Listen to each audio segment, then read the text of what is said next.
ये जो ETF ये क्या होता है, और अगर सपोज हम इसमें इन्वेस्ट करें तो कैसे कर सकते हैं, और इसका जो रिटर्न है वो कितना एक्सपेक्ट कर सकते हैं हम।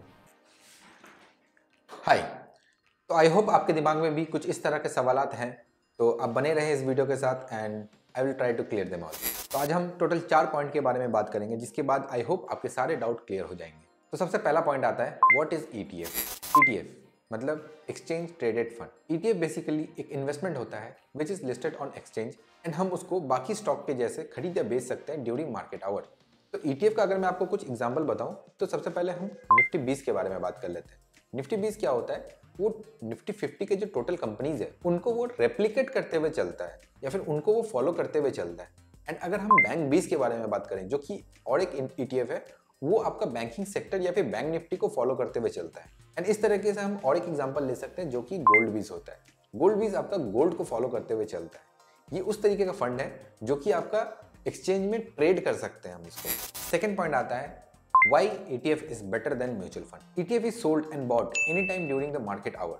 जहां आपको म्यूचुअल फंड बेचने के बाद you have to wait for a week to get the settlement in your hand. वहीं ETF को किसी भी वर्किंग डे में सेल करने के बाद you will get the settlement within 2 or 3 days in your hand. ETF has no specified minimum investment. आप minimum से मिनिमम एक क्वांटिटी खरीद सकते हैं। वहीं पे म्यूचुअल फंड में क्या होता है, आपको 500 या फिर 1000 रुपीज का मिनिमम इन्वेस्टमेंट करना पड़ता है। ETF have more tax benefits and mutual fund में आपको बहुत ज़्यादा टैक्स लायबिलिटी हो जाता है other than tax saving fund. And tax saving fund को अगर आप इन्वेस्टमेंट करते हैं तो उस पर आपका जो रिटर्न होता है कभी कभार तो उसका रिटर्न आपको FD से भी कम मिलता है। ETF का कोई लॉक इन पीरियड या फिर मैक्सिमम पीरियड नहीं होता है। You can hold it for as much time as you want. And ETF का जो एक्सपेंस रेशियो होता है वो काफ़ी कम होता है कंपेयरिंग टू म्यूचुअल फंड। अब एक्सपेंस रेशियो क्या होता है बे? सो बेसिकली अगर आप अपना फंड किसी फंड मैनेजर को देते हैं टू इन्वेस्ट तो वो एक चार्जेस काटते हैं, क्योंकि जो फंड मैनेजर आपका कैपिटल का रिस्पॉन्सिबिलिटी लेता है इन्वेस्टमेंट करने के लिए, वो ऑफिस के अंदर मस्त AC में बैठा कॉफ़ी पीते पीते आपके इन्वेस्टमेंट को प्लान करता है। तो ये जो ऑफिस का रेंट है, AC का जो इलेक्ट्रिसिटी बिल है एंड जो कॉफ़ी का बिल आता है, ये कहाँ से आता है? हाँ, तो कहाँ से आता है?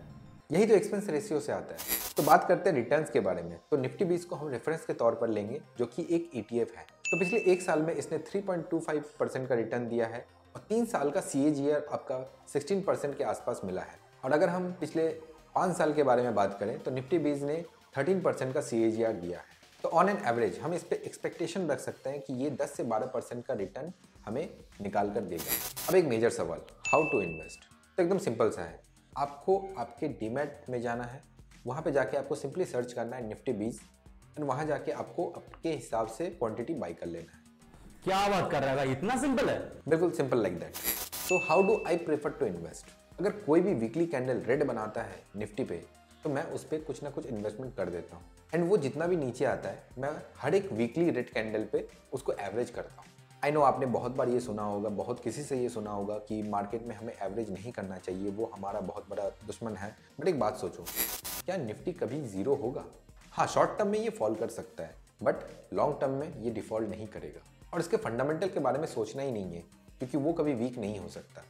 इंडिया के टॉप 50 कंपनीज को लेकर निफ्टी 20 बनाया जाता है एंड कोई भी कंपनी अगर इनके क्राइटेरिया को फुलफिल नहीं करता या फिर अगर वो फंडामेंटली वीक हो जाता है तो उस कंपनी को निफ्टी 20 से हटा दिया जाता है एंड दूसरे किसी कंपनी को रिप्लेस कर दिया जाता है। Why do I prefer to invest in ETF? Firstly, Nifty 20 में मुझे 10 से 12% का रिटर्न मिल जाता है annually in long term. Secondly, I can pledge it for extra margin with less haircut. If you want to know about pledge, do visit I button. हमने उस पर पूरी तरीके से कोशिश किया है कि आपको इजी से इजी लैंग्वेज में समझा पाए। थर्ड, मुझे इसके फंडामेंटल पे कोई मेहनत करने की ज़रूरत नहीं है। भाई बहुत आलसी इंसान है तू। सो आई होप आपके सारे डाउट क्लियर हो चुके हैं एंड आप इस पे इंडिपेंडेंटली इन्वेस्ट कर सकते हैं। So if you want to open demat account तो हमने टॉप ब्रोकर का लिंक डिस्क्रिप्शन बॉक्स में डाल दिया है। आप वहां जाके अपना डीमैट अकाउंट खुलवा सकते हैं एंड अपना trading and investment journey start कर सकते हैं। सो मिलते हैं फिर एक नए वीडियो में। Till then keep learning.